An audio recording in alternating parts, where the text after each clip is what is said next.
Ladies and gentlemen, I really appreciate your patience. We are live right now in several countries. We apologize for the delay, and we'll start in 5 minutes. And so I just wanted to let you know that we appreciate you coming out today. Obviously, there'll be people throughout the world that will have a great interest in this conference, and I hope you'll be patient and hear the many speakers that we have that have come from different parts of the world. We'll just be starting in about 3 minutes. المتحدثون لدينا اليوم جاءوا من كثير من البلاد وبعضهم متأخر قليلا.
Appreciate you showing up for the historic conference by the organization known as Egyptians Abroad for Democracy Worldwide. We have their spokesperson in the room. We have various activists and concerned parties and eyewitnesses to some of the massacres that have gone on over there. And we'd like to get started, and I just might have to read this statement for each panel since it's being recorded for different countries and different languages, so I'll just take a minute and read the statement, exactly what the Egyptians Abroad for Democracy Worldwide are all about. So who are we? The Egyptians Abroad for Democracy is an initiative started by Egyptians living abroad who all continuously taste the pleasure of living in free and fair societies. The aim of the movement is to promote a legitimate and just democracy in Egypt, just like the ones that we have all experienced in our various countries abroad. We have Egyptians here from all over America, North America, Europe, and here and there. Recent events in Egypt have called for urgent awareness of the complete theft of the rights of millions of Egyptians who, for the first time in their life, had experienced the freedom of picking their leader. We came to Washington, D.C., representing the Egyptians abroad for democracy movement, to send this message to American politicians and the rest of the free people in the United States. So this is the general basis of what the organization is all about. And I want to, before we bring on the speakers, I wanted to make a couple of bullet points as one of the moderators. In our countries over there in the Middle East and different parts of Africa, Asia, and the Middle East, some of the various governments, and we don't have to be so specific now, but I think you'll understand, they use various tactics and techniques to cause sectarian strife among their population. We have a gentleman in jail right now in Egypt named Habib al-Adli. This is a gentleman who, in 2010, 4 years ago, was, before the Egyptian Revolution, was accused and convicted of actually burning a Christian church on behalf of the Mubarak regime. Why?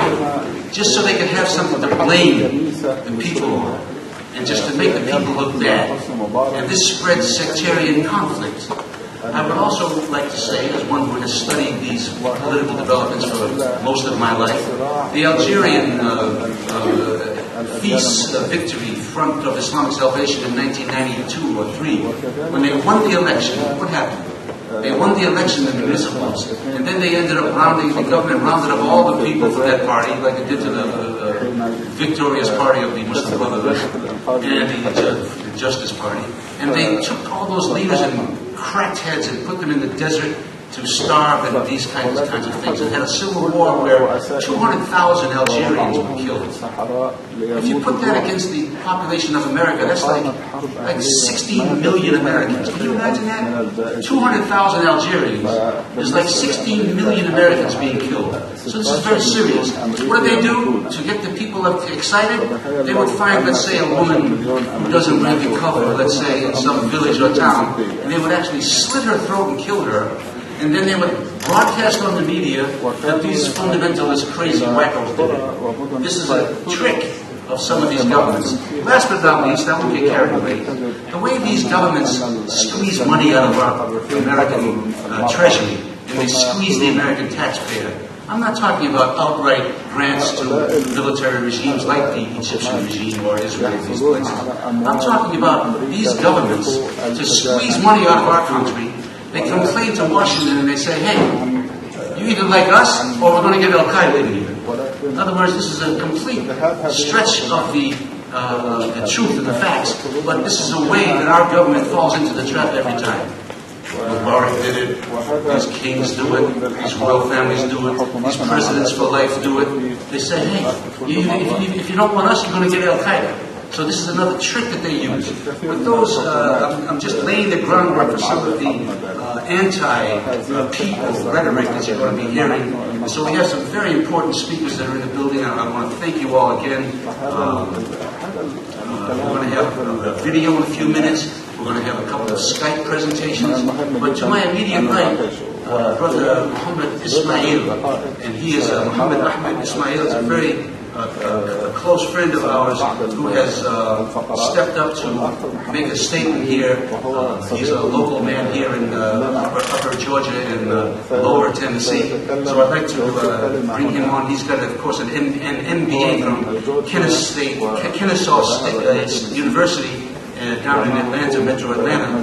He's a jeweler by trade, and the fact is that he was an eyewitness, and see, he and some of the other brothers and sisters here, they were eyewitnesses to the massacres over there, and they admitted to me that they admitted to everyone that this changed their whole life and changed their whole approach to this issue, and they feel that their life's mission is to expose the very dark days that are happening in dear Egypt at this time. I give you Muhammad Ismail.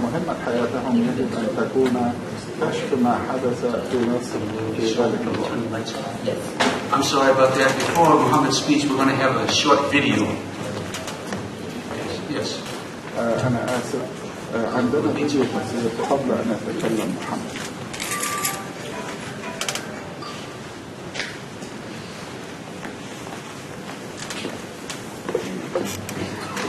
Not this one, 20 minutes.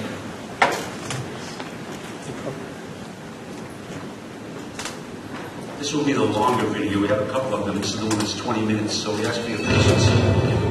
فيكون هذا الفيديو طويلا قليلا وبعدها سيكون في هناك استراحة لمدة 20 دقيقة.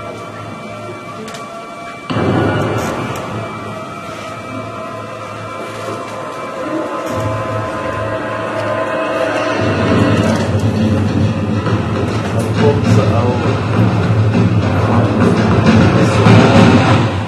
هو مصر في 30 يونيو ثورة أم انقلاب.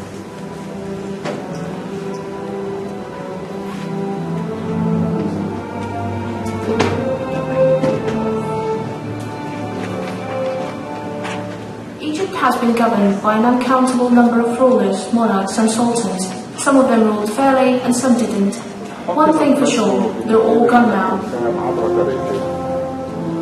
Mubarak's rule, which began in 1981 and ended in 2011, was definitely one of the longest, with the highest level ever of corruption and injustice. The severity of the political conflict between the opposition and the authority has escalated. Corruption was rife, involving the icons and leaders of the ruling party, who either committed or covered up cases of corruption.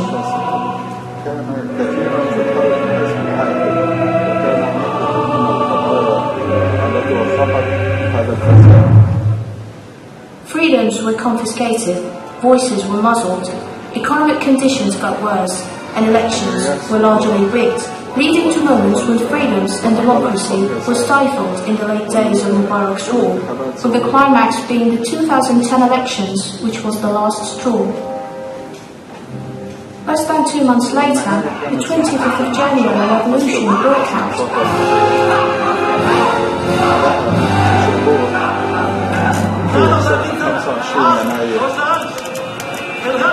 والاسعار اللي احنا فيها مش عارفين نعيش فيها، مفيش اسكان، اراضي بتتنقل وبتتسرق، مفيش حكم عادل يغير فيه، نعمل ايه؟ نولع في نفسنا؟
Before the conflicts between revolutionary comrades started surfacing for several reasons.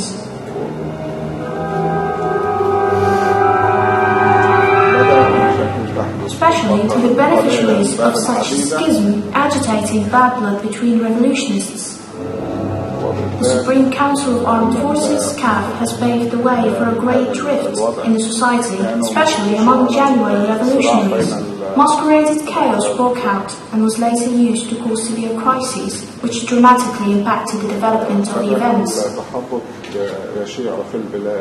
In such period and environment, it was quite remarkable that Islamists were making sweeping progress in all voting rounds, including referendums and parliamentary elections.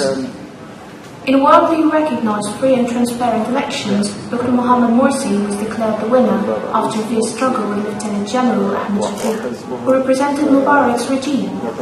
Until the very last moments, there were doubts that a conspiracy aiming at elections rigging was being weaved. That all ended with the result officially declaring Morsi as Egypt's first elected civil president.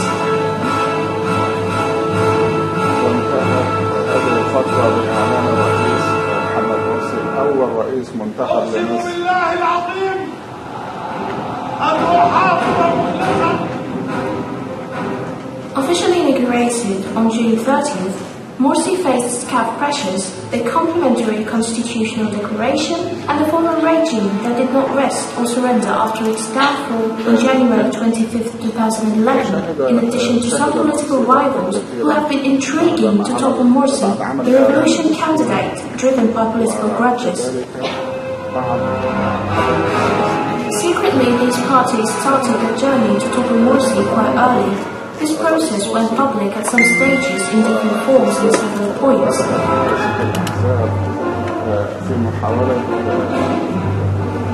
There is no doubt that early steps were taken in this regard, leading to insurgency movement, a movement that calls for toppling Morsi elected regime through early presidential elections.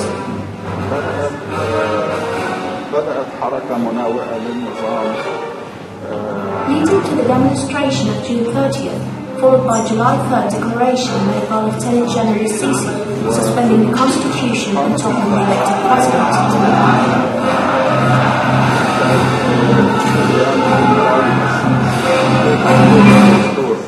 أقول أني أدعو إلى الحوار وإلى لجنة مصالحة وطنية عامة وإلى دعوة الجميع ومستعد أن أذهب إلى كل واحد. The elected president launched dialogue initiatives when voices called for change and reform, but none was successful. Such dialogue and reform initiatives failed to persuade his political opponents and were totally rejected. The president offered to change the government and speed up parliamentary elections, which would have allowed the majority to form the government with enormous powers. He also offered to create a committee for national reconciliation and another committee for the required constitutional amendment. وهذه المبادرة فيها تغيير الحكومة وتشكيل حكومة ائتلافية من الطيف الوطني. فيها تشكيل لجنة قانونية مستقلة متوازنة لإعداد المواد الدستورية، إجراءات ضمانات ونزاهة وشفافية في الانتخابات القادمة. النائب العام كان في المبادرة من أمس أو الأمس منذ أيام إنه يتحل الموضوع في الإطار القانوني. أيضا المبادرة فيها إن إحنا نتفق كلنا عشان نعمل انتخابات في ظل الشرعية الدستورية القائمة. أيضا فيها تمكين الشباب ليكون شريكا حقيقيا في القرار بتفاصيل تكوين اللجنة العليا اللي توحدها قبل كده للمصالحة. فيها وضع ميثاق شرف إعلامي، عمل إطار كبير واسع للعدالة الوطنية وكيف تتحقق. هذه المبادرة لما قدمت إلي من بعض الأحزاب الموجودة على الساحة وافقت عليها وقلت نمشي فيه. ردود الفعل التي وصلت عبر القنوات المختلفة، ردود الفعل قالت الناس مش موافقة، المعارضين مش موافقين، المعارضين مش موافقين. Explaining the rejection, Morsi's opponents said that time was not right for such initiatives. Then when? Replied Morsi's supporters, arguing that opponents have rejected all invitations for dialogue from the beginning, as the president has been launching initiatives and reformist measures in different stages of his rule.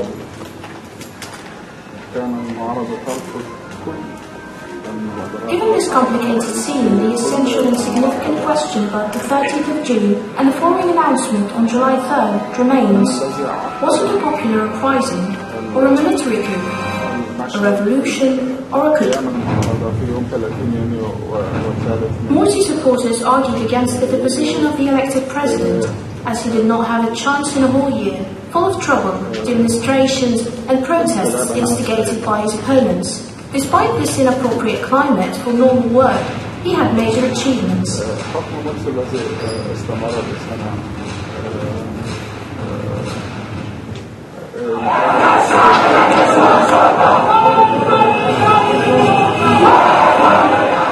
Some opponents held the counter-argument that we're not going to give the president a long time to evaluate his performance.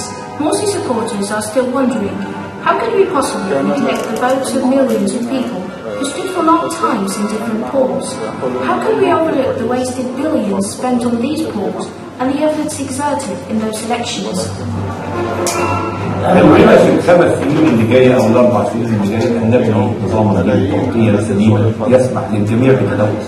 Pro-Morsi protesters continue to show their demands and vision in every event, march, or on platforms and sit-ins. In demonstrations staged in different areas of Egypt, they insist that democracy has rules and we cannot invent or experiment at such critical times of transition in our country. The concept of revolutions, including the 25th of January revolution, would have not existed if there had been democratic mechanism for change and respect for the election process. أما الشرعية الدستورية والدستور القائم والقانون المعمول به بكل الاتجاهات والانتخابات التي كلفت رئيس الجمهورية وما زالت لا بديل عن ذلك. هذه الشرعية هي الضمان الحقيقي بل الوحيد لكي نضمن عدم ارتكاب عنف. As for the 30th of June, the demands could have been satisfied through the democratic path. Why should a true patriot who seeks successful democracy adopt the option of demonstrations and protests with no clear standard that can be tested, especially with the fact that each party has its own views and supporters in a way that can disregard many votes of those who participated in the polls, but not necessarily took their opinions to the squares?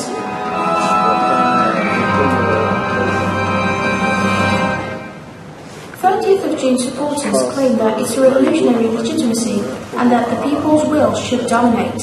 أنا مستعد دائما للحفاظ على الشرعية والتمسك بهذه الشرعية. لا بديل عن الشرعية ولا بديل عن الشرعية والتمسك بالشرعية مع بقاء الأبواب مفتوحة للحوار. But how long should this revolutionary legitimacy continue? And can such legitimacy be activated under a ratified constitution? Election legitimacy supporters wonder, where does such revolutionary legitimacy concept remain applicable after the constitution is adopted, laws are enforced, elections are held, and a civil president is elected? Which country has done that? Will the June 30th supporters and pro-revolutionary legitimacy groups accept that the president takes revolutionary decisions of any type whatsoever, even if they are against their own will? Another complicated question is, have all those who participated in June 30th approved the July 3rd declaration or the so-called coup declaration? It seems the answer is no. أنا أعتقد أنا أشرت لها الصراحة عندما أتحدث عن تدخل فعلا أمام انقلاب يعني ولا يوجد عيب أقول أنني أمام انقلاب أنا أسميه عيب. أن الإجابة لا. أنا لم أكن مع فض الاعتصام. It's obviously a coup. This is the only clear answer given by pro-Morsi supporters to the question of what did June 30th appeal to you? Elaborating their opinion, those supporters give some arguments. The clear expression of the intervention of the Ministry of Defence in the times before June 30th and the calls made by political parties, including liberals, for an army intervention. The army becomes clearly present in the political arena. It has rather made statements ending with clear, unquestionable words. The army considered itself a guardian of the people's will, declaring its intervention and giving a deadline for all parties. It directed the movement in the streets and publicly asked for demonstrations. Secretly, it imposed its power on the ground and effectively dominated the parties. In his famous statement, the Minister of Defence requested a mandate from the people, calling on them to take to the streets, an action that has nothing to do with the role of the Defence Minister unless the military is ruling the country. If it's not a military coup, then why do supporters of it talk about Sisi and raise his images, sing and chant his name? He's not a revolutionary leader or a president. If it's a popular revolution, where are its iconic figures? Where is the civil state that they were calling for? Why is the Minister of Defence dominating the scene, whether informal interviews or communications with officials abroad, despite the fact that a temporary president has been installed? With the scene being completely dominated by the military, This is undeniably a coup, according to all international definitions and standards. العسكر وهذا يشكل انقلابا بكل المعايير الدولية. Less than 48 hours after the declaration made by Lieutenant General C7 July 3rd, signs of imminent clashes were looming on the horizon. On July 5th, the first Republican Guard incident occurred. Peaceful protesters were shot dead in front of the Republican Guards Club. This was the first incident ever reported where the armed forces used live ammunition against Egyptians, despite all previous announcements and confirmations. وصدق الله العظيم ومن يقتل مؤمنا متعمدا فجزاؤه جهنم خالدا فيها وغضب الله عليه ولعنه وأعد له عذابا عظيما. Can you imagine a revolution that supposedly broke out to protect the will of the people? Well, actually some of the people, justifying such brutal aggression against the rest of the nation, would peacefully protest within the sight and hearing of the whole world. Why were TV channels closed from the very beginning of this so-called revolution? Why were citizens and public figures arrested? Is that consistent with the true spirit of revolutions? ونحن الآن شعب أراد أن يضع الثورة. Defending June 30th events, some advocates have considered them corrective actions to proceed in the path of January revolution. هذه القناة هي التي فجرت الثورة. إن لم تكن هذه القناة ما كانت ثورة 30 يونيو. Some other advocates have considered June 30th a victory, as the country is allegedly restored to the people after being hijacked by groups since January 2011. Those advocates mostly consist of the supporters of Mubarak's regime who have a clear presence on the scene of June 30th. Perhaps this paradox has kept many groups participating in the events and demonstrations of June 30th from inquiring about the identity of the participants in such demonstrations. It was clearly stated that there is no need to exclude Mubarak's regime or even police personnel who made lots of enemies because of their crimes and violations. All this has been ignored in order to encourage people to participate in the June 30th demonstrations, leaving legitimacy supporters wondering, how can it be possible that the same icons that the 25th of January revolution broke out against participate in protests that allegedly are an extension of that same revolution? Since the announcement of its July 3rd declaration is considered a coup by all legitimacy supporters, the scene escalated as expected. Sit-ins were held in squares, notably Rabah Square. Since the 28th of June 2013, over time masses participating in the sit-in have dramatically increased, especially at Rabah Adawiya and Al-Nahda squares. Their voices were heard everywhere, with the sit-in welcoming several delegations from the African Union, Western Committee, the European Parliament, and the European Union. In addition to several representatives of other countries, they toured the sit-in sites and met with some leaders of both the National Alliance for Supporting Legitimacy and the Muslim Brotherhood. This political escalation and conflict between the legitimacy supporters and the armed forces, leaders of the 30th of June scene, continued for a while since the eruption of these events.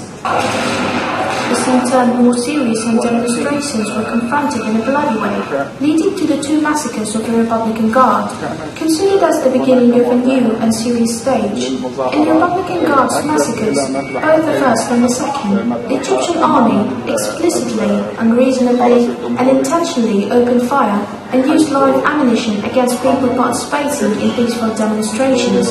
With bare chests, they were killed while performing the dawn prayer before the Republican Guards Club. Not only men were shot dead, but also women and children were among the victims. Such horrible scene was repeated in the second massacre in the same place. 130 men, women and children were killed, declaring the serious stage of the conflict, where the alleged protector of the people, their will and revolution, had their hands stained with blood of Egyptians, peacefully expressing their opinions, defending their rights and votes. This makes us wonder, is this type of behavior consistent with popular revolutions, or is it more consistent with bloody military coups? Since then, almost every night more protesters were martyred.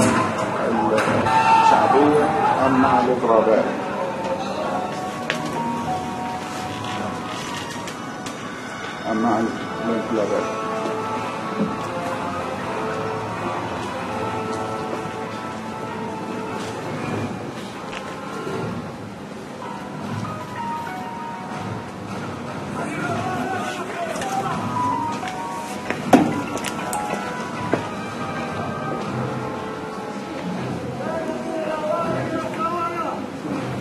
The free world was not convinced that this is a revolutionary, as revolutions break out to promote the value of freedom and open the door for dialogue between all parties, uniting the nation and promoting the value of democracy, justice, tolerance and fairness. The pro-legitimacy protesters were by no means a small group, rather they were large masses. The number of legitimacy supporters is at least the same number of the 13th of June protesters, if not higher. We can help. So how can their demands be left unfulfilled? As the scene escalated, domestic and foreign parties tried to defuse the crisis. Lots of initiatives were launched, but all were doomed to fail. The pro-legitimacy protesters announced that they would not betray the martyrs who died defending their votes. The situation became clear. Legitimacy is the basis for any negotiations or decision. However, the army represented by Sisi seemed to have another opinion. Perhaps the most decisive moment since the beginning of the coup was the dispersal of Rabah and Ilanda sit-ins. Such moments could not be recorded on a paper or by camera. No media coverage can describe or convey or represent what happened. With about 10,000 arrested and countless injuries, the last number of martyrs was about 3,000. It was not a world war, it was a dispersal of a peaceful sit-in. They pursued whoever spoke on Rabah's platform, and the leaders, ministers of Morsi's government, and anyone who they believed was connected to them. They may have also pursued those who wanted to leave the sit-in peacefully, but could not do so. They fabricated accusations against leaders and everyone who was arrested. Such accusations seem to have emerged suddenly against all those who were running the state. The same leaders were invited for negotiations and were asked to fulfill some demands in return for survival or participation in the government. How can they suddenly become terrorists who are driving the country off the cliff? And when was that discovered? With pains, wounds and concerns, our country is going through a dangerous stage in history.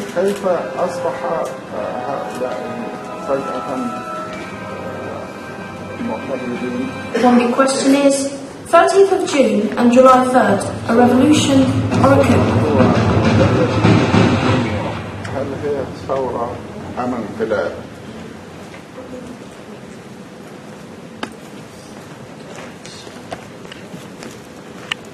Thank you. Lights, please.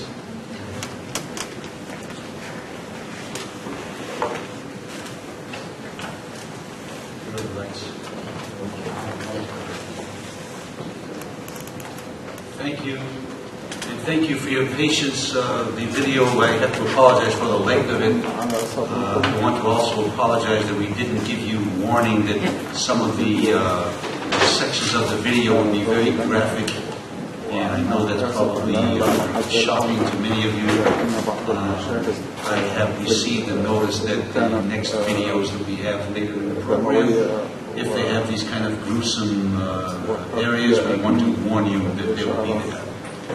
The other question is, the other point I want to make is that Egyptians Abroad for Democracy Worldwide, the organization that is sponsoring this event, is not affiliated with any group, organization, government, political or otherwise. This is being financed by these committed Egyptians for the most part, that are living in different countries outside of Egypt, money from their own pocket to bring important speakers, including we have a member, for your information, of the dissolved Egyptian parliament who was elected by the people in this room, who will speak in a little while. So the questions, if you have any questions, of course, if you don't have them now, you'll have them as we go along. Obviously, for decorum reasons, we're asking you to submit the questions in writing on index cards or papers, and some of the staff will get them. Or if you have the smartphone, I don't know about you, I carry a dumb phone, but if you have a smartphone, you can send us the questions to the site, the email address eadmovement@gmail.com. That's Egyptians Abroad for Democracy. eadmovement@gmail.com. So I'd like to get on with the session. and introduce our first speaker, as I did before the video. Muhammad Ahmed to my right, local well-known figure in our community. He is an American Egyptian. I knew him when he got his MBA from Kennesaw State University down in Atlanta. He's a jeweler by trade, and he was an eyewitness at the massacre. That was so shocking in the world. So without further ado, we'll get on to Hello everyone. I'd like to start by saying Assalamu alaikum wa rahmatullahi wa barakatuh. Peace upon all of you, and this is our Islamic greetings. So I'd like to start with. My name is Muhammad Suhaib. It was Muhammad Suhaib, my middle name. I'm an MBA from Kennesaw University, and I'm an active member in the movement known as Egyptians Abroad for Democracy Worldwide. I currently live in Chattanooga, Tennessee. I'd like to say too that I'm not a great speaker. I would not be here if I was not an eyewitness. So forgive me if I did not do a good job. Right? Another thing I would like to say too is we're risking our life too, because none of us here, none of the Egyptian speakers will be allowed to go to Egypt since we came sitting right here in front of the camera. But we have to raise awareness. You guys have to know, the rest of the world have to know what's going on in Egypt. So I have to step up. I know it's very risky. I'm right in the camera now. So I hope everything will be good. Pray. You guys pray for us as well. So I'm going to go ahead and start going forward from that. I have learned about democracy and freedom in the States. And I have learned that my voice can make a difference. I have dreamed to see my second beloved country, Egypt, be part of the civilized international community and apply real democracy and real freedom. On the 25th of January 2011, I have seen my dream come true. I've started to communicate with people on the ground on how to bring this country up in order to catch up with the rest of civilized advanced world. Many people, as well as I, have taken several steps towards this change, and we know that it will not be any easy task to change 30 years of corruption and dictatorship. I was in Egypt until the day a military coup against the first elected democratic president throughout the Egyptian history took place. I have witnessed 2 different massacres by the thugs and the coup forces, which consisted of police and military, unfortunately. I would like to show you the first day I have ever witnessed a massacre. I was interviewed by CNN. Right after the interview, the first massacre took place, and I was in Cairo University Square. Be like 15 seconds or 1 minute. It's not a long way. Sam was going to go ahead and play it. 30 سنة تقريبا وسنسمعكم إياه.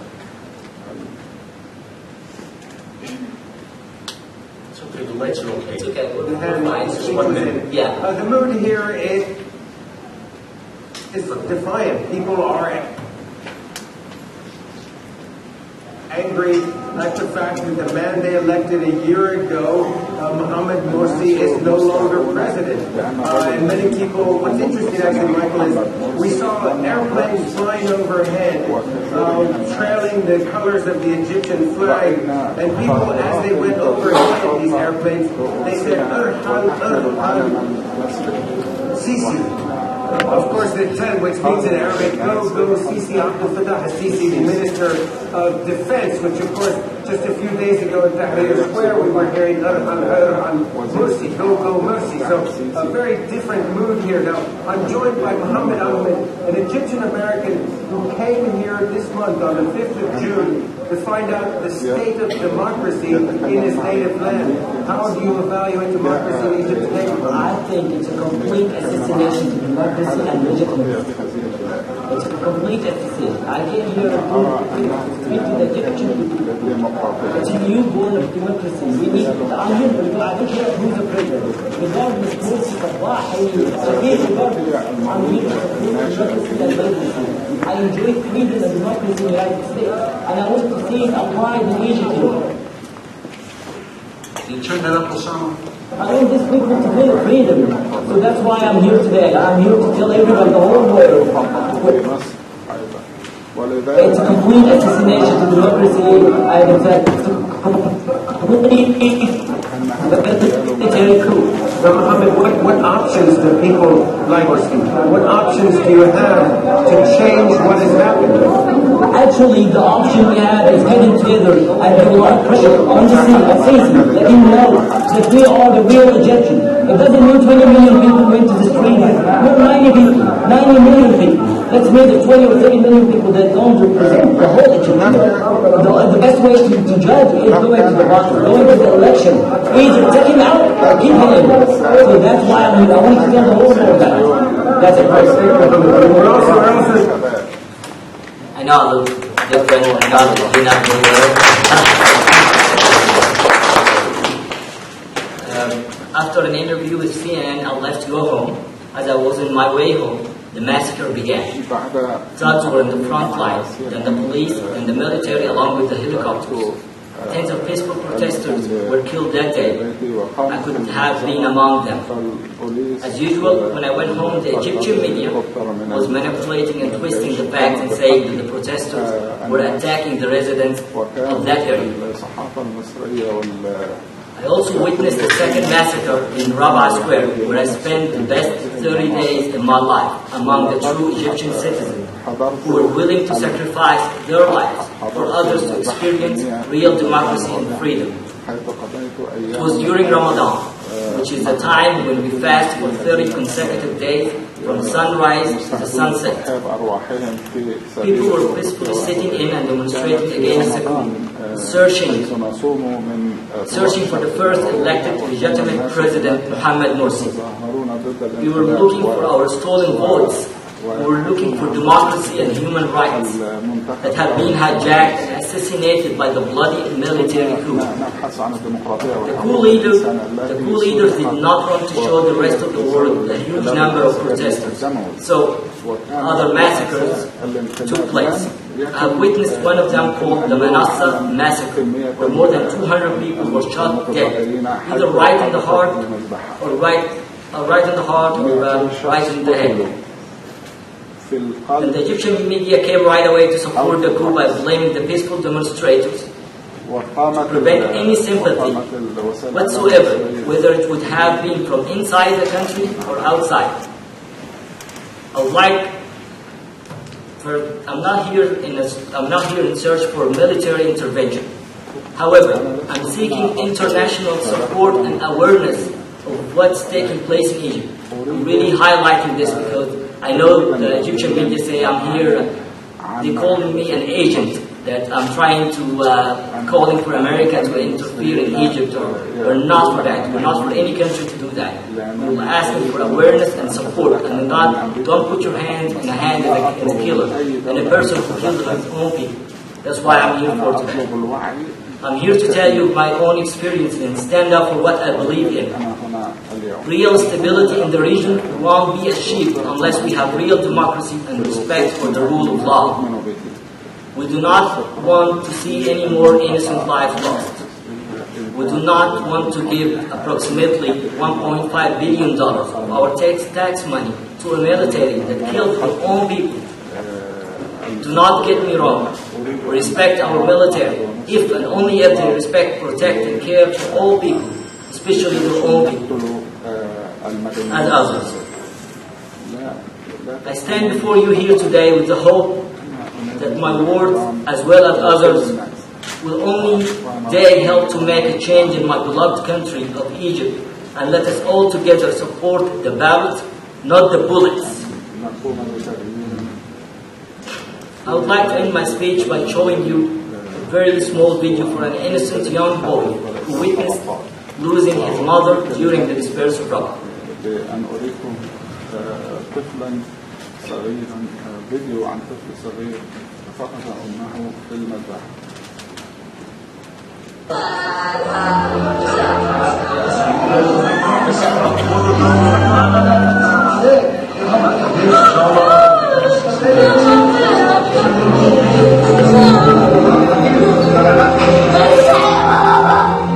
Oh,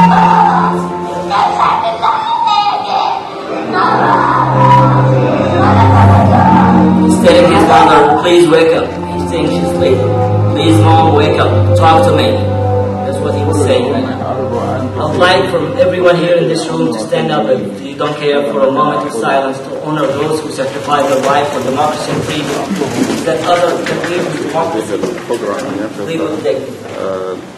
لدقيقة من Thank you very الحداد much. على أرواح Very happy for that presentation. Again, the video is very stark and very strong, and this is the first event that we've had by organized people to put this kind of information out in public. And of course, we will, inshallah, in the coming weeks and months, refine it and fine-tune it, perhaps shorten some of the video to make it more impactful, and get some of the American accent on that long video instead of the British one, which may God bless that woman for doing that effort. But I lived in England for 5 years, and even I couldn't understand it. So we're going to improve the quality of that. Before we go on to our next speaker, Sister Sarah, to my right, I'd like to say also that the fact is that we in America have a law on the books that our State Department is supposed to obey this law. That when a government that we support or whatever is victimized by a coup d'etat, then the aid is supposed to stop or is supposed to be reconsidered every certain interval of time. Well, I mean, if it walks like a duck, smells like a duck, and quacks like a duck, it's usually a duck. So, unfortunately, our State Department and the higher-ups could not say the word coup, because if they said the word coup, then they would have to adjust that aid and stop it. So we have a parallel here in the Muslim world where we have some of the illegitimate regimes that are over there are supported and maintained and cherished by our own Western governments for their interests, and they have what they call scholars over there that legitimize the king's or the president's decisions. We like to call them scholars for dollars. And so in America, we also have in the Beltway a whole line of lawyers affiliated with the State Department. In order to get their paychecks every 2 weeks, they somehow created some kind of research that said that this duck that walks like a duck, smells like a duck, and quacks like a duck was a gorilla instead. So I'll leave it at that. And I'd like to also introduce our next speaker, Sister Sarah, to my right, as another one of the eyewitnesses. In her introduction, I'll apologize, it's a little bit lengthy, but the points of it are so important that I'd like to read them word for word, taking about 30 seconds. She's a native of Toronto, up in Canada, a graduate of the University of Toronto, Faculty of Engineering, holds a bachelor's degree and a master's degree in chemical engineering. Now, she met her husband, Brother Khalid al-Azaz, in Toronto, where he was also pursuing a master's in mechanical engineering at the University of Toronto. They moved to Cairo, Egypt, in 2005, 9 years ago, where they worked together in the establishment of an international school called the Muqaddam Language School.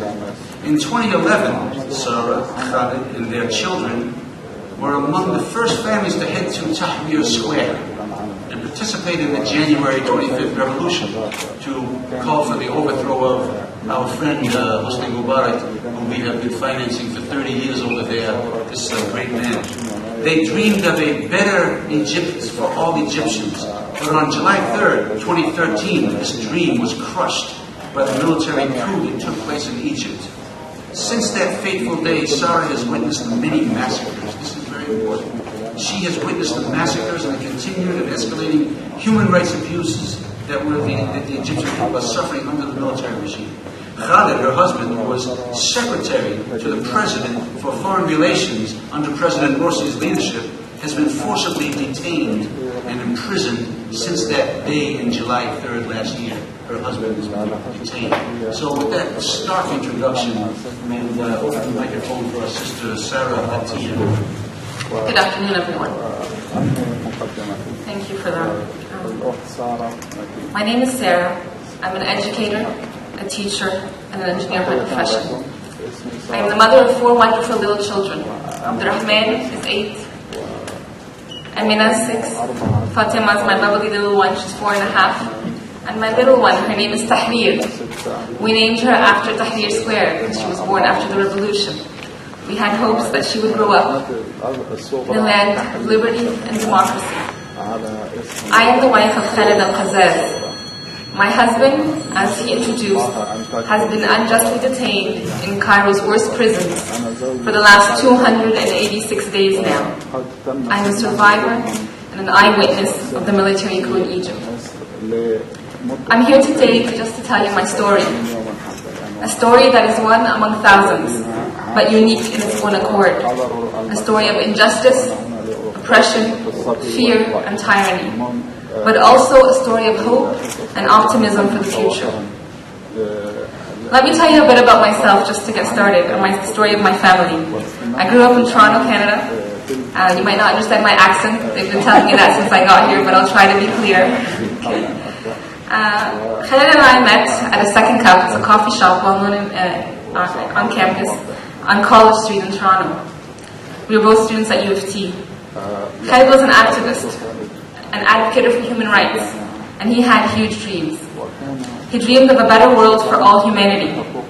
He started a group on campus called SWJ, Students for World Justice. This was 10 years ago, more than 10 years ago, and it still stands today. I was happy to find that out. He also started an orphan sponsorship that still remains at U of T today, where students are able to sponsor orphans all over the world.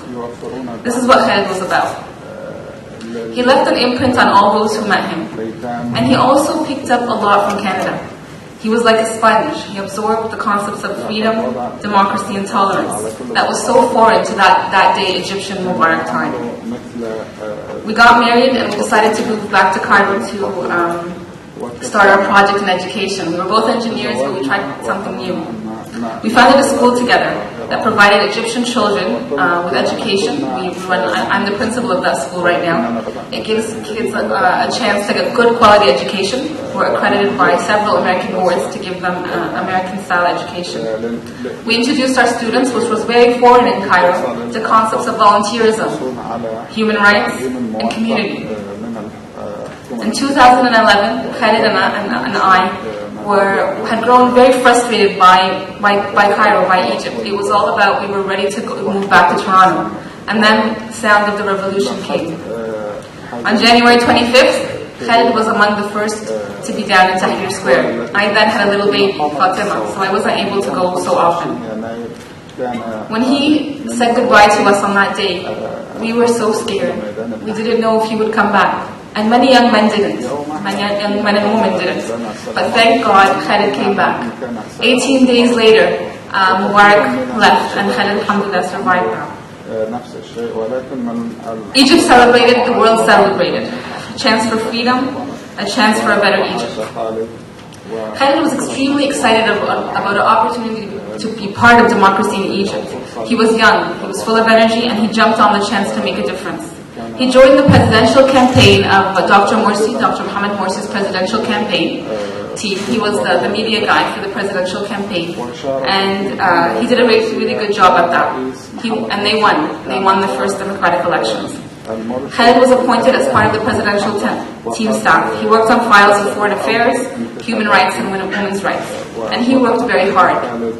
For the last year, during which Dr. Morsi was the president, my family, my children, and I witnessed as Khaled worked over 12-hour shifts daily to try to make Egypt better. On July 3rd, 2013, all of that came crashing to an end. On the day of the military coup, which happened to be Khaled, my husband's 31st birthday, my children and I waited for the cake for him to come home, and he didn't.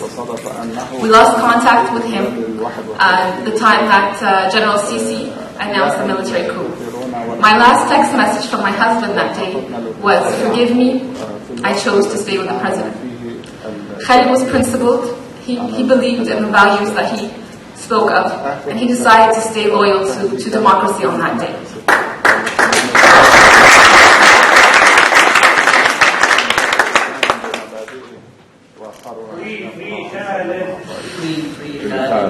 Free Khaled. Free Khaled. Free Khaled. Free Khaled. My husband, the president, and 9 other presidential aides disappeared that day.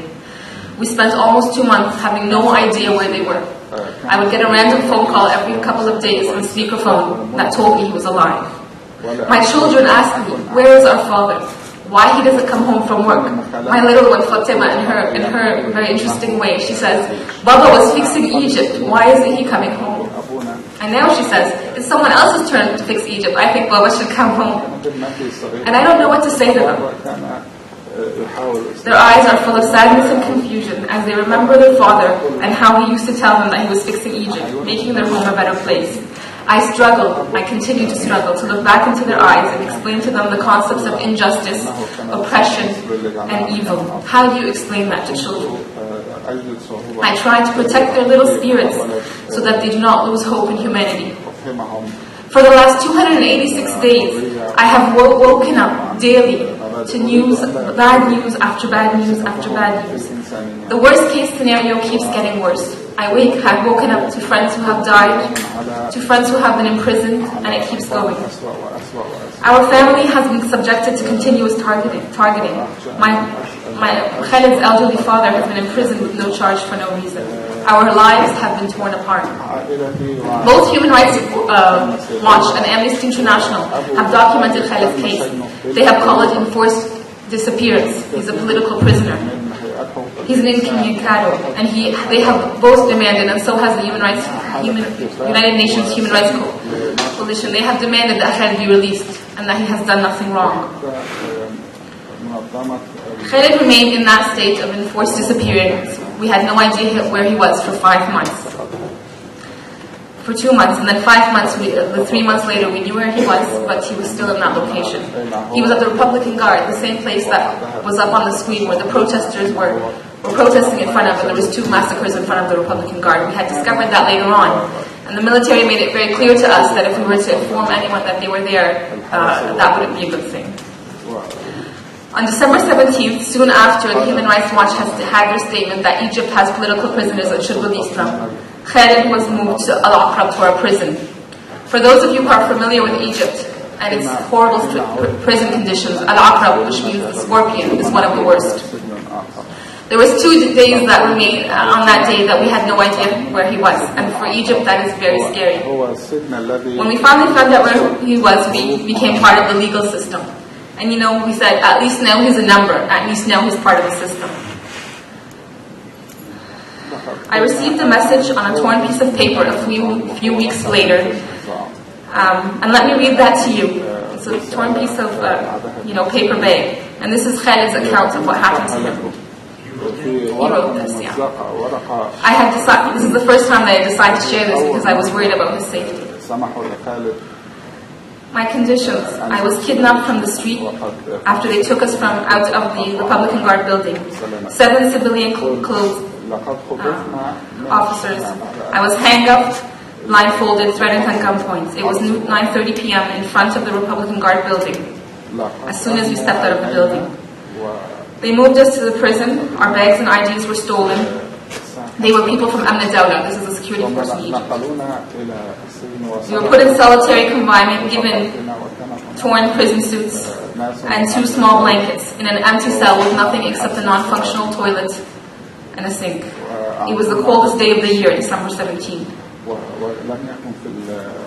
The prison cell is approximately 2 meters by 2.5 meters, unclean, uncovered toilet with bars that don't close and that open to the hallway, and there's no access to any sunlight or open air.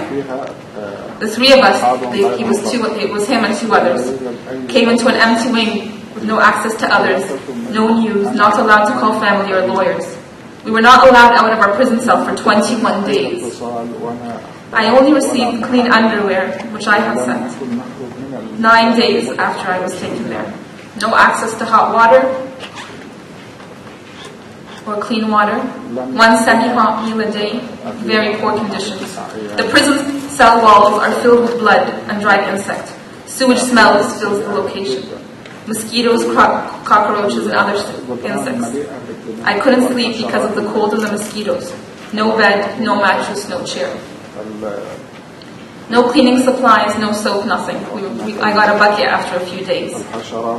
I only received clothes after 10 days through my lawyer. I was investigated twice in the prison months after 48 hours with no lawyer. The investigator said your case will not stand. There's nothing on you. They only want you there because you were so close to the president. The prison cell is so damp that the walls are covered with water every morning. We are not allowed to pray Jama'ah. We have no newspapers, no pens, no papers. Nothing is allowed in. Others joined the wing after that day. We have heard torture stories, many torture stories from Amn Dawla, which is a security service, and military camps.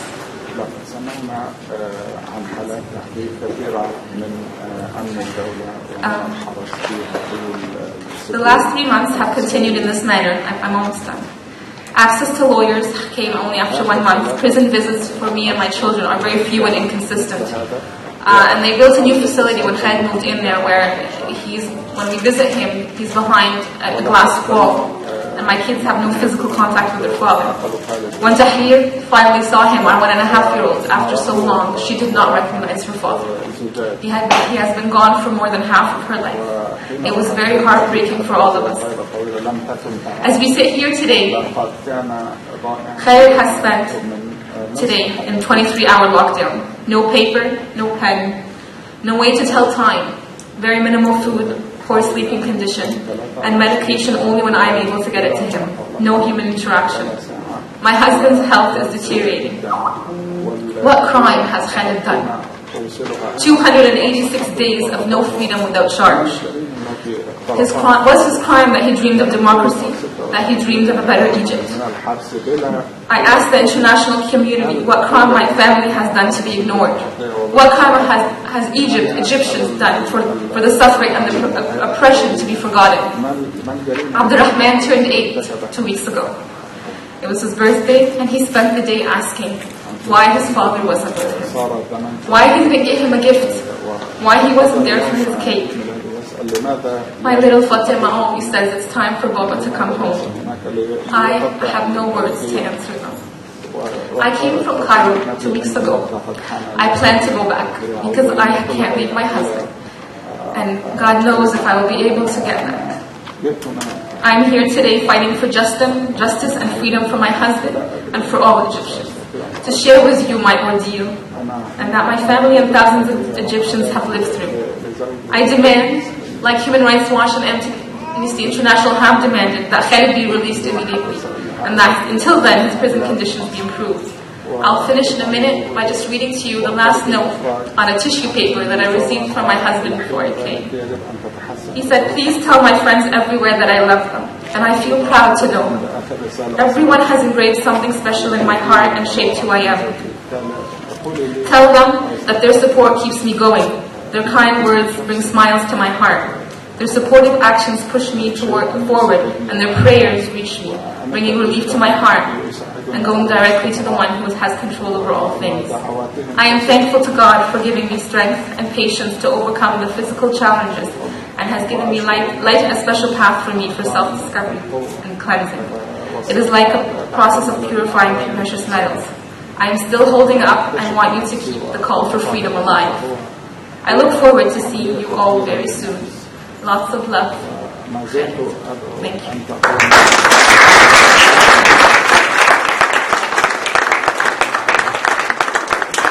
Down, down with the coup. Down, down with the coup. Down, down with the coup. Down, down with the coup. Down, down with the coup. Down, down with the coup. Thank you very much, Sister Sarah Atiyah. Before we bring our final speaker for this panel, Brother Muhammad Nasser, on my far right, I'd like to say that one of the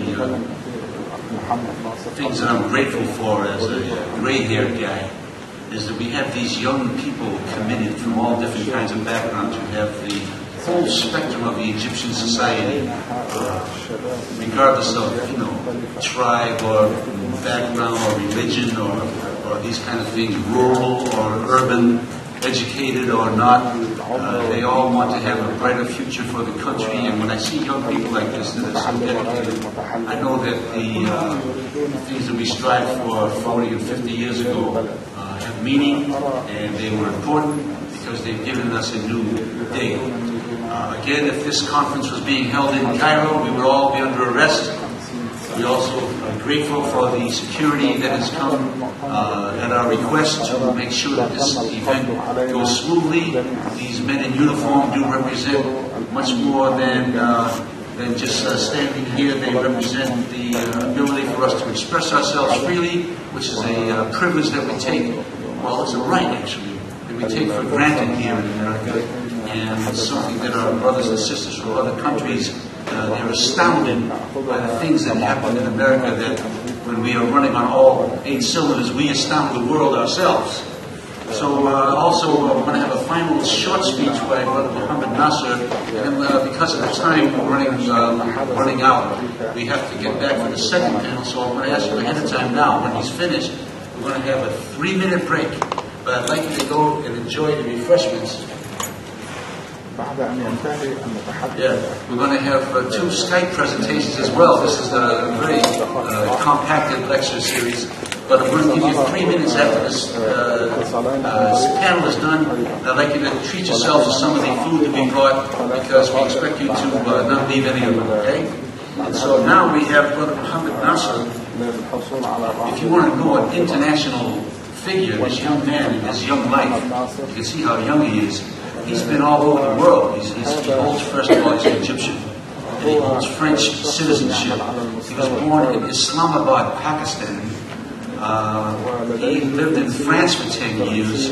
He's he spent 2 summers working in the Gulf, in Dubai and Iraq.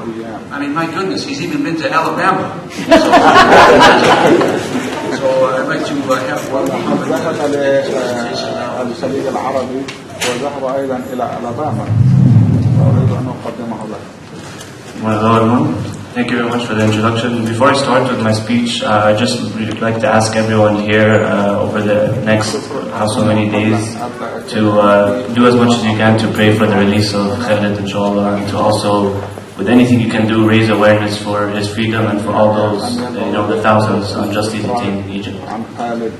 So, like you mentioned, my name is Muhammad Nasser. I'm the youth coordinator for our group, Egyptians Abroad for Democracy. As you mentioned, I'm of Egyptian origin. I hold a French nationality, and I currently reside in Montreal, Canada.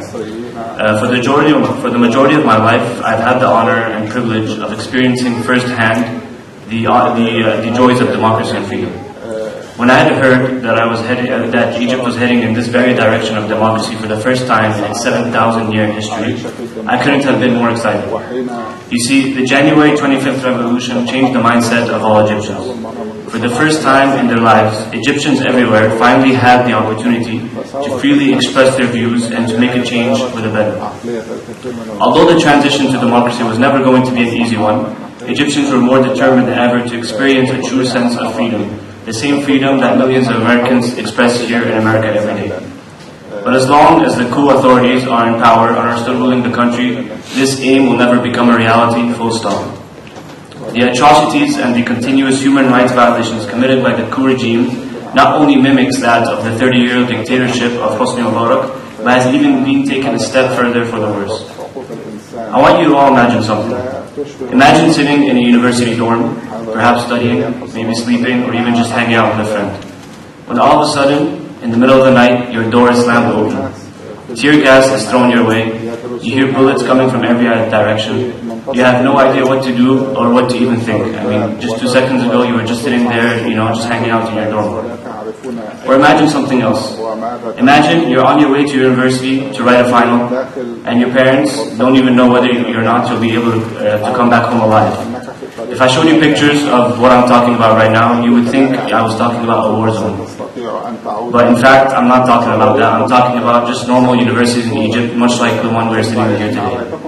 But sadly, this is the case for thousands and thousands of Egyptian students across the country, whose only crime is that they peacefully stood up against the corrupt and violent rulers of Egypt, and that to tell them that they simply had enough. All they want are their rights back, the rights that they had stolen from them, from the same people who committed one of the biggest single-day civilian massacres of our history. And I'm not just talking about Egyptian history, I'm talking about history in general. The same people who claim they did this in the name of protecting the nation from quote-unquote terrorism. Well, I can tell you that I myself was there. I was an eyewitness. I had seen the people of Rabaa with my own eyes. And I can tell you what these quote-unquote terrorists were up to. After around a month there, all I saw, literally every single day for a month, was people peacefully chant, people peacefully pray, and people breaking their fasts and eating together as it was Ramadan during the time. All other false accusations that the coup-supported Egyptian media has tried to propagate are just simply not true. And once again, I'm not just saying this based on what I've heard or based on what I've seen on TV. I'm basing this on what I've seen with my own eyes. And I challenge anyone else here or in Egypt to tell, if they have a different story, to tell me where they got their information from, because I can assure you it's from the media and not from what they've witnessed themselves. Another important point that I would like to make relates again to another lie that the Egyptian-supported coup media has tried to propagate, especially here to the West. Repeatedly on the news and online, we hear about sectarian violence in Egypt as a result of the coup. Let me tell you something, this could not be farther from the truth. As a matter of fact, during the January 25th revolution, Muslims and Christians stood hand in hand, protecting both churches and mosques. So those who are trying to make this a Coptic versus Muslim dispute cannot be farther from the truth. Actually, one of my dearest and oldest friends, who I met in France at the time, he's an Egyptian Copt, and never have I ever treated him differently because of his faith, and nor did he even treat me differently because of my faith. And friendships like these exist all around Egypt. So trying to convince anyone else that this is a sectarian dispute cannot be farther from the truth. As a matter of fact, an important note that I'd like to make is under the legitimate rule of Dr. Muhammad Morsi, Coptic Christians had their biggest representation in government that they've ever had in 7,000 years of our Egyptian history. The coup authorities and the media have tried their best to cover up these facts and to do anything they can to label the peaceful protesters as quote-unquote terrorists and quote-unquote Christian haters, but they have failed greatly. All the Egyptian people peacefully ask for is the respect of the ballot box, like in any other democracy, such as the one that you have here in the United States, and any other democracy around the world. And they will continue peacefully protesting until this right is given back to them, and the coup authorities, many of whom, by the way, are still remnants of the old Mubarak regime that dictated Egypt for 30 years, until they are out of power and they are held accountable for their actions. Thank you very much.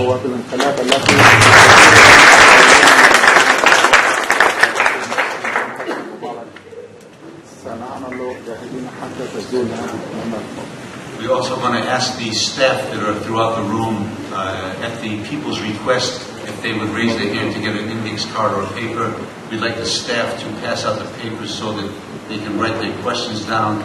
And of course, we're also taking questions by email if you have a smartphone at the eadmovement@gmail.com. That's Egyptians Abroad for Democracy. eadmovement@gmail.com. You can send your questions on that address as well. Now, we will have a Skype presentation. This will be the one from Sister Lamia, right? We have Sister Lamia from the School of Architecture in Cairo University. She graduated 12 years ago. She's married to a biomedical engineer with 2 kids. Lives in Vancouver, Canada since 2004. Sharif Gamal Siam was her younger brother and friend, and we used to have hours of chats and laughter together. The fact is that this man, her younger brother, is the victim of a burning incident, right? Could you please explain more specifically? She will do it? Okay, I'm sorry. Go ahead. Get the lights. فنرجو أن تفسر لنا كيف حدث هذا. Hello? Thank you. Yes, thank you. Yes, please. تفضلي.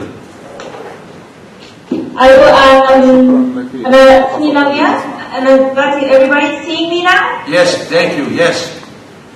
Okay. My name is Lamia Siam. I live in Vancouver, Canada.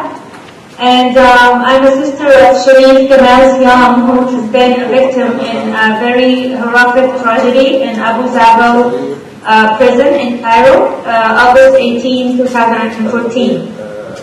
First of all, I'd like to thank you everybody for being here today to hear this tragedy and horrific stories about Ansarik Raba and Abu Zabal accident. And I'd like to start giving a very brief biography about Sharif's life and personality. He has been a role model for a human being. He was very helpful and he was devoted to change people to the better. He has been doing charity work since he is a teenager, collecting clothes, food, and helping poor children, having fun, getting toys for them in our feast. He even spent his last feast just 1 week before his death in an orphanage. And instead of spending the feast with his family, he bought some toys and went for orphanage to play with the orphans' kids. So I'm trying to tell you this because his motive to go to Rabbi Square in this morning of August 14 to help people. He was always involved in any movement, political movement, not because he's a supporter of anyone, but because he is, first of all, to help people if they are injured or if they are need medical assistance, or because he believed in that he has to see the scene himself to know the truth. He wasn't counting on the media to know what's going on. So he usually goes to this kind of protest to see what's going on. So Sharif woke up this morning on August 14. He knew they are making this violent clearance for Rabbi Square. He went there and he got arrested because he was existing in this area, which was full of police officers. Sharif was arrested in a very, very violent, inhuman way. There was around 10 or 15 soldiers hitting him with very thick sticks. They are pushing him toward the car. There was a video has been shooted for Sharif arrested by them. It's very violent. It's very like me and my parents. We can see this video now because by the time Sharif was missing, this video was a sign that Sharif was alive. So we can watch it. But right now, after what they did to him, it's very painful. It's very heartbreaking to see him hit it's very violent. One of them, he fly in the air, kick him in his chest to push him 3 meters away from where he was standing. So the first shock was the way he got arrested. And what we knew also that during his stay as a detained in the police station, it was very inhuman treatment. They keep cursing and hitting him all the time. It was extremely hot, and they were overloaded in the cell that they had to take shift to sleep during the night. And Sharif, as I told you, he took his shirt and he kept fanning on the other prisoner to get some air because it was super hot in the cell. So he was really, really a very good heart, a very helpful person. You can't believe such people still exist in this world full of selfishness. He once went to fire apartment on fire in the neighborhood to help people that there is a fire and he can risk himself to help others. This is a kind that Sharif was. On August 18th, he has been moving from the police station to the prison because after investigation they didn't let him go. They packed him, they squished him with 45 men in a 7-meter square van, a police van. It's a metric box. It's a very, very tiny space for 45 men. It was August, it was over 36 degrees, the weather. It was dark because it's all covered with metal with a very, very tiny opening in the van. They stayed like this after they arrived in the backyard of the prison, the courtyard. They stayed for 6 or 7 hours locked in this car. And what breaking apart what was Sharif thinking in his last minute? What he was thinking if you got locked in an elevator with a dark and hot elevator, which is like you're squished inside. What he was thinking? He was thinking, I need to get out of here right now. I need to smell fresh air. I need to see the light again right now. He stayed for hours, smelling this smell and can't breathe, can't move. Like I'm imagining his body squished with other bodies. I can't figure out this scene. It's like a scene from a horror movie. And the sad part that Sharif never smelled this fresh air again. He just smelled the gas pump that they fired him with. He never saw the light again. This was his last hope, the last wish he wished to smell fresh air. This tragedy is unbelievably horrible. Like we have never seen or hear about detained people that they fire a gas pump on them. I have no idea why they did this. I have no idea why they keep them locked inside this car for all these hours. Although the other cars, the prisoners or the policemen let the door open so air come to the cars until they evacuated. But Sharif car was the end of the line. It was 11th car with all the bank that getting the prisoners from the police stations. So it was, I don't really understand why they didn't let them get out, take some breaks, give them water. They just kept them locked for just hours, and at the end, they just fired gas pump on them. The officers who were responsible for this, there was 4 of them. They got arrested and they went through a trial, and 3 of them set free, and only one get 10 years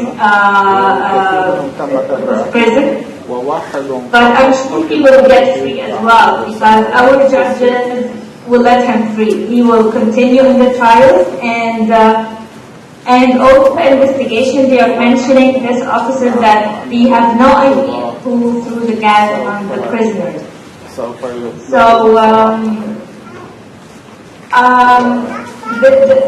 This tragedy has a big impact in our lives. I lost lots of values in.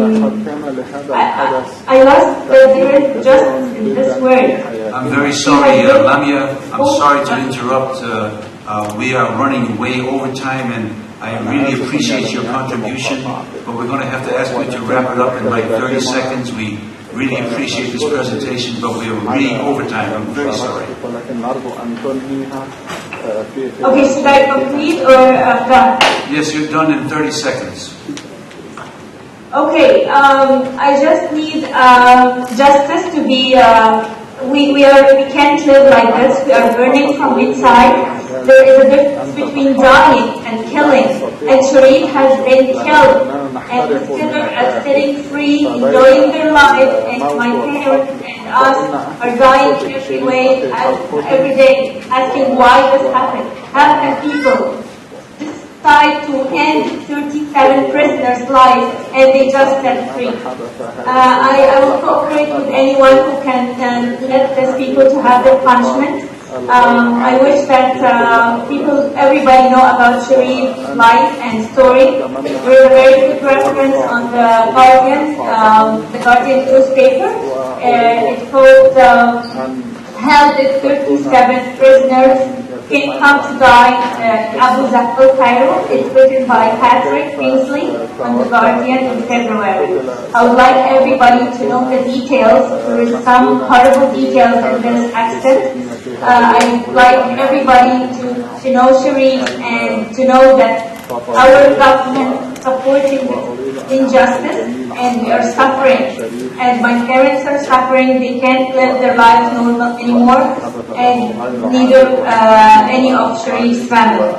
Thank you very much for listening, and thank you very much for the organizer of this event. What do you want? When do you want it? Now. What do you want? Justice. When do we want it? Now. What do you want? Justice. When do we want it? Now. Sister Lamia, I thank you on behalf of the organization and all those in attendance. I promise that the organization will make your message clearer to a much larger audience, and we will make it a more professional presentation in the coming weeks and months. So just be patient, and of course justice will be served sooner or later. It's Thank you great again. to be patient. It's like it's hell every minute. My parents watching the news every second, waiting for hope and waiting for justice. It's a hell waiting, by the way. Very dark days over there in Egypt, and we are here to stand up against the injustice, and we consider you part of our backbone for this project. Thank you again, Jazakallah khair.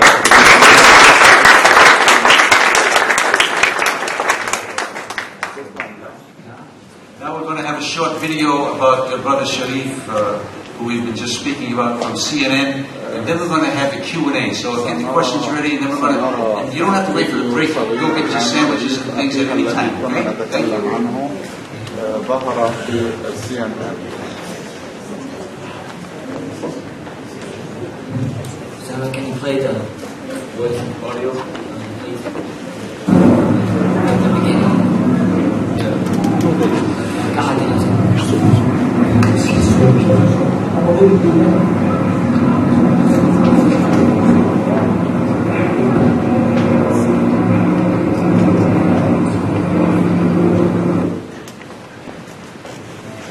Well, we want to thank you very much for that.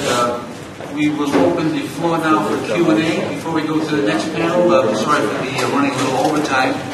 But get some refreshments and give me some questions. No, okay. Well, it's okay.